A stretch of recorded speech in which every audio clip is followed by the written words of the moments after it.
सदर नशिस्त और सरपरस्त जनाब अब्दुल मन्नान हुसैनाबादी साहब की अगर इजाज़त हो तो मैं मुख्तसर में एक छोटा सा दर्स आप हज़रात के सामने रखना चाहूँगा। देखिए, शायरी तो हमारा शौक़ है और कुरान हमारी ज़रूरत है। गौर से सुने, चंद मिनट का एक दर्स है। एक लफ्ज़ कुरान के अंदर आया है, औरत। औरत को कुरान करीम के अंदर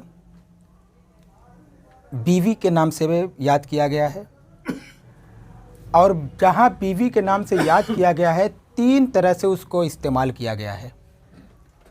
एक जगह लफ्ज़ इमरातुन का लफ्ज़ आया है, और एक जगह बीवी को ज़ौजा अज़वाज के नाम से याद किया गया है, और एक जगह बीवी को निसाउन के नाम से याद किया गया है।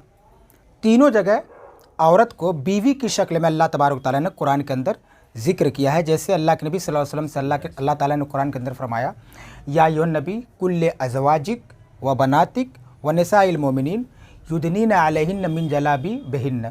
यहाँ अल्लाह ने ले अज़वाजिक का लफ्ज़ इस्तेमाल किया है। सूरह बकरा के अंदर अल्लाह ने फरमाया, निसाउन हर्सुल लकुम इन्ना शेतुम।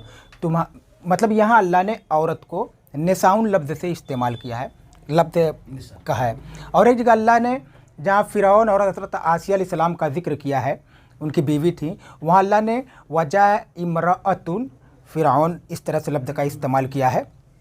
तो हमें समझना ये है कि औरत तो औरत है, बीवी तो बीवी है, और बीवी को अल्लाह ने कुरान के अंदर तीन तरह से क्यों इस्तेमाल किया है। देखिए, हम शायर हैं और एक लफ्ज़ को कई तरह से इस्तेमाल करना जानते हैं। हम पर को चिड़िया का पर भी कहते हैं, ये मोबाइल मेज़ पर है, यहाँ पर भी इस्तेमाल होता है। और हम बातों में पर आपने ये बात गलत कही लेकिन की जगह इस्तेमाल करते हैं, और पर को हम कई तरह से इस्तेमाल करते हैं। तो अल्लाह ने एक नुक्ता तो पेश किया। हमने जब इन तीनों लफ्ज़ों का लुग़वी, इस्तिलाही और तफसीरी, तालीकी हर तरह से जब मुतालिया किया तो हमें मालूम हुआ कि इसमें एक ख़ासियत मदफून है जिसको आम लोग नहीं समझ पाते। लफ्ज़ इमरातुन कुरान के अंदर जहाँ इस्तेमाल है, वहाँ ऐसी बीवी का ज़िक्र अल्लाह ने किया, गौर से सुनिएगा, जो एक मर्द की बीवी, एक शौहर की बीवी है, उससे मोहब्बत के ताल्लुकात हैं मगर जिस्मानी ताल्लुकात नहीं हैं। बात समझ में आ गई आपको?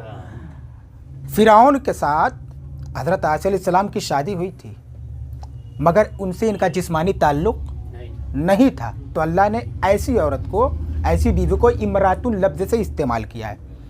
और निसाउन आम बीवियाँ, कोई भी बीवी हो, कोई भी बीवी, किसी की भी बीवी, चाहे उससे मोहब्बत और जिस्मानी ताल्लुक़ हो कि ना हो, ऐसी बीवी को आप निसाउन लफ्ज़ से इस्तेमाल कर सकते हैं। जैसा कि अल्लाह ने कुरान मजीद में सूरह बकरा में इरशाद फरमाया, निसाउन हर्सुल लकुम इन्ना शेतुम, कि तुम्हारी बीवियाँ तुम्हारे लिए खेती के मुआफिक हैं।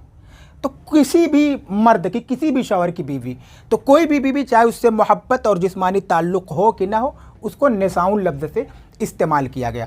और वो बीवी जिससे सारी ताल्लुकात हो, जिस्मानी भी हो, मोहब्बत के ताल्लुकात भी हो, रिश्तेदारी सारे ताल्लुकात कायम हो उससे, उसको अल्लाह ने कुरान के अंदर अज़वाज, ज़ौजा लफ्ज़ से इस्तेमाल किया। इसलिए अल्लाह ने कहा, या अय्युहन नबी कुल्ले अज़वाजिक व बनातिक व निसाइल मोमिनीन, आप अपनी बीवियों से कह दें और अपनी बेटियों से और तमाम मोमिना औरतों से कि वो अपने चेहरे पर पर्दा डाल लिया करें, अपने जिस्म पर पर्दा डालें।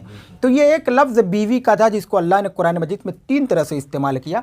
मैंने सोचा आज इसी को आपका दर्स बना दूँ ताकि आप लोग का रुझान कुरान की तरफ जाए कि कुरान एक ऐसी किताब है जिसके अंदर सारे मवाद मौजूद हैं। बस फ़र्क ये है कि हम उसका इस्तेमाल नहीं करते। हम पढ़ते हैं तो सरसरी निगाह से पढ़ लेते हैं, वरना दुनिया का कोई ऐसा मामला या कोई भी ऐसे मंतकी फ़लसफ़े या कोई भी ऐसा हमारा आपका दीनी या दुनियावी कोई भी मामला ऐसा नहीं है जो कुरान और हदीस से हल नहीं हो सकता। बस शर्त है कि हम उसको पढ़ें और समझ बूझ कर पढ़ें। ये एक छोटा सा दर्स था जो मैंने आप हजरात के सामने रख लिया। अब आइए, मैं जो है